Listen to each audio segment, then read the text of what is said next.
Trump అండి. Trump మన పైన అయితే సుంకాలైతే అధికంగా వేస్తూనే వస్తున్నాడు. మొన్న 25% అన్నాడు. మళ్ళీ ఈరోజు 25% అంటున్నాడు. అది అమల్లోకి వస్తదని చెప్తున్నారు. అంటే దాదాపు 50% మన వస్తువు పైనైతే మనది రూ. 100 వస్తు అనుకుంటే దానిపైన ఇంకొక రూ. 50 కలిపి మొత్తం రూ. 150 అయితే రేట్ అయితే ఉంటుంది. ఒక వస్తువు పైనైతే. అప్పుడు ఆటోమేటిక్‌గా 50% పెరిగిద్ది గదా! ఆ రకంగా అయితే ఆయనైతే సుంకాలైతే విధిస్తా ఉన్నాడు. మన టాక్స్‌లైతే విధిస్తా ఉన్నాడు. మన దేశంలో ఎవరైతే మన దేశం నుంచి ఏదైతే వస్తువులు పంపిస్తున్నామో అందులోనూ బట్టలు గావచ్చు, చెప్పులు గావచ్చు ఇలాంటి వస్తువులు. టాయ్స్ కావచ్చు ఇలాంటివి మన దేశం నుంచి తయారయ్యి అమెరికాలో ఏమన్నా వెళ్తున్నాయో ఆ వస్తువులపైనైతే ఈ టారిఫ్‌లయితే విధించాడండి.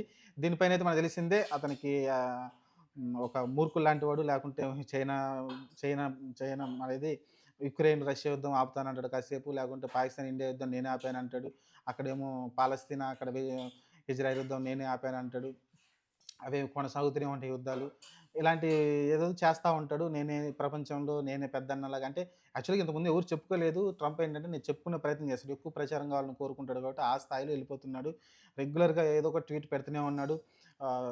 ఇంతకుముందేమో రష్యా నుంచి వాళ్ళు చమురు కొనుక్కుంటూ వాళ్ళ పర్సనల్ విషయం మేము దాన్ని స్వాగతిస్తున్నాం. మాకు ఎలాంటి ఇబ్బంది లేదని ఒకప్పుడైతే చెప్పడం చూసాం ట్రంప్ గాని వాళ్ళ నాయకులు.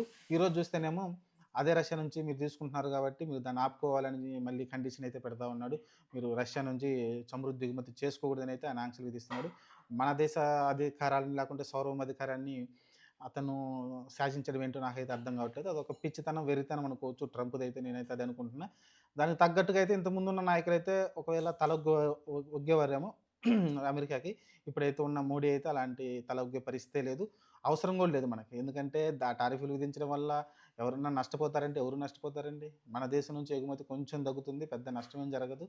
కాపోతే అక్కడ కొనుక్కున్నోళ్ళు కొనుక్కుంటారు. అక్కడ అమెరికా ప్రజల మీదనే భారం ఎక్కువ పడిద్ది. మన వస్తువుల మీద డిమాండ్ ఎక్కువుందనుకోండి, ఆటోమేటిక్‌గా వాళ్ళు అమెరికా ప్రజలే కదా! ఎక్కువ పెట్టి కొనాల్సుంటుంది. రూ. 100 దాన్ని రూ. 150 పెట్టి కొనాల్సుంటుంది. కాబట్టి అమెరికా ప్రజల మీద భారం పడుతుందనైతే నేనైతే భావిస్తున్నా. దానివల్ల మనకి ఎవరికీ పెద్ద నష్టమేమి ఉండకపోవచ్చు.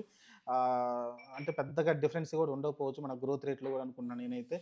కాబట్టి ఇలాంటి పిచ్చి పిచ్చి వేషాలు ఆపితే బావుంటుంది. రీసెంట్‌గా మనం చూసాం అమెరికా మన మోడీ గారు వెళ్లారు. ఇద్దరు కూడా మంచి దోస్తులని కూడా మనం మాట్లాడుకున్నాం. ఎందుకంటే ట్రంప్ ఖచ్చితంగా మోడీకి అనుకూలంగా ఉంటాడు అనుకుంటే సడెన్‌గా అయితే ప్లేట్ మార్చేసాడు. ఎందుకంటే రష్యాకి మనం సహకరిస్తున్నామని. కాబట్టి చూద్దాం మరి ప్రస్తుతానికైతే ట్రంపు పిచ్చెక్కిపోయి రోజుకొక మాట, రోజుకొక విషయాలైతే అంటే ఒక రోజుకొక సమస్యనైతే క్రియేట్ చేస్తా ఉన్నాడు ప్రపంచవ్యాప్తంగా. మన ఒక్క దేశం కాదు ప్రపంచవ్యాప్తంగా చాలా దేశాలకి ఇలాంటి ఇబ్బందులు కలిగిస్తా ఉన్నాడు. చూద్దాం మరి ట్రంప్‌కి చెక్కు ఖచ్చితంగా మోడీ అయితే పెడతాడు. చూద్దాం ఎప్పుడు పెడతాడో.